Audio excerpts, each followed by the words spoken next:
হ্যাঁ মই। তুমি রিকশা চালাও? আবার মনে কি বলতে আছে, মুই তো ছোটবেলা থেকে রিক্সা চালাই। আপনার কোনো সমস্যা? এই খবরদার আমার সাথে ফাইজলামি করবে না। তুমি যে রিকশা চালাও সেটা আমাকে বিয়ের আগে বলো নাই কেন?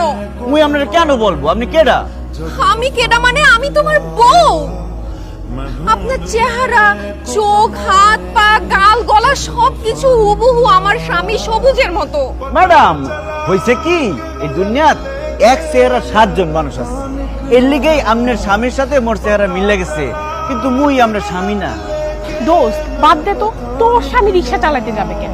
এইটা তোর স্বামী না, চল তো। আরে আমার জীবন মরণের প্রশ্ন আর তুই চল চল চল চল করতেছিস। দাঁড়া। এই আপনি একটা শার্ট দেন। আমার স্বামীর বুকের মধ্যে একটা জন্ম দাগ আছে, কালো দাগ। সেই দাগ যদি আপনার বুকের মধ্যে না থাকে তাহলে আমি বিশ্বাস করে নিব আপনি আমার স্বামী না। অসম্ভব, মুই দুইটা বেগানা নারীর সামনে মুই মোর শার্ট খুলতে পারবো না। মুই তো মোর বর সামনে শার্ট খুলি না। এই না হাত ধর। না মুই খুলবো না শার্ট। এই খবরদার, মোরে ধরবেন না। মারুন। দোস্ত কালো দাগ তো সত্যি সত্যিই আছে। সত্যি করে বলেন তো আপনি কে? ধরা যখন পড়ে গেছি আর মিথ্যা কথা বলবো না শান্তি।